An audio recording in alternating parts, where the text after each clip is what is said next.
superstars out there that can do a lot for you. The first 30 days are really crucial for people that are joining an existing system that's already running. And once you do that, you'll find more, even better, more dedicated, higher value people. Neglecting onboarding and training. Hiring somebody, give them some stuff maybe, and they're like, go. Like, what? You got to put yourself in their shoes. The first 30 days are really crucial for people that are joining an existing system that's already running. It's like a locomotive. And somebody just gets dropped in the middle and they got to figure things out. Things are very unclear. What's going on? Who's who? What am I doing? What am I supposed to be doing? What are my priorities? And you got to help them provide that clarity about these are the tools that we use. These are the things that you should be doing.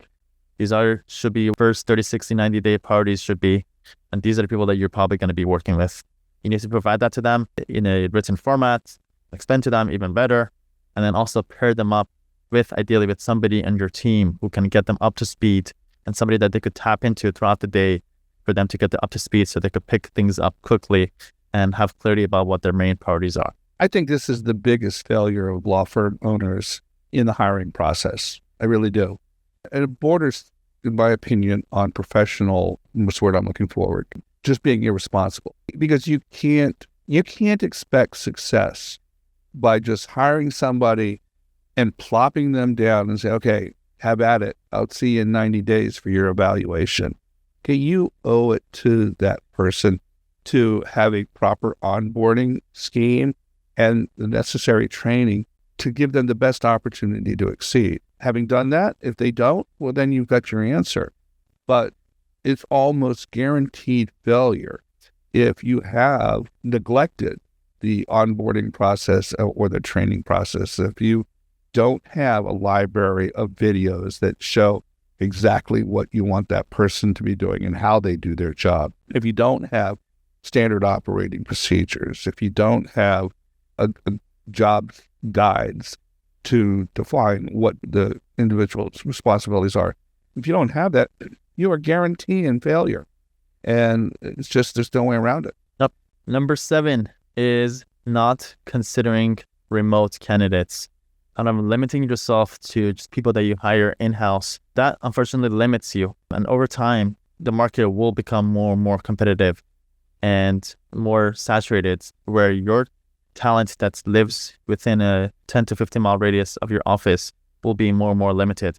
So you really have to proactively think outside of that talent pool, look to hire people from either across the US or even across the world. And once you do that, you'll find more, even better, more dedicated, higher value people once you tap into this bigger talent pool that is the entire world. Couldn't agree more, Sam. And I was always stunned by folks, particularly coming out of the COVID experience, who claimed they just couldn't find qualified candidates to fill the positions that they needed filling. I'm like, are you kidding me?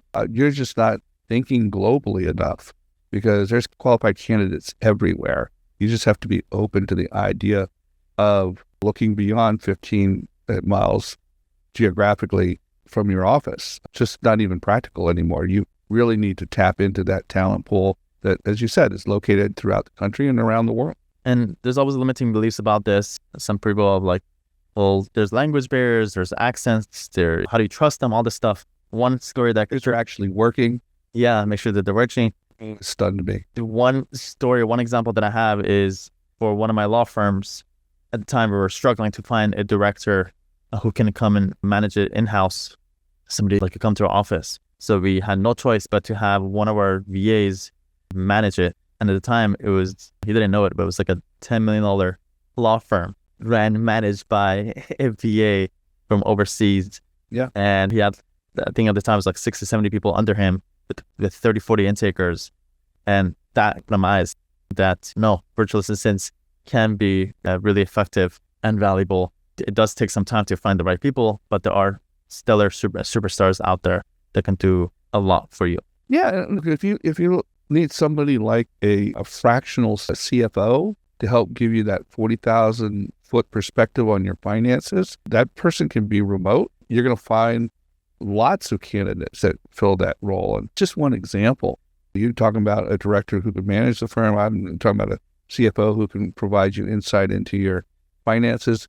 You need to be able to widen the footprint of your search pool. For sure. We're here to serve. Both me and Neil enjoy doing this. We don't have to do this, but I think we want to be, from us doing this, be able to learn from each other and be able to learn from teaching. But we also need that feedback from you to know how we can also always improve and get better at this. So we appreciate you contributing to that success and that growth. We appreciate you. We have a bunch of episodes that are high value that are coming, so make sure to just tune in every week. When we have switched to the weekly episodes that are being posted every single Friday, so be on the lookout for those. We're a good part of your weekend. And yeah, thank you so much for listening in, and we'll see you on the next episode. Appreciate it, everyone.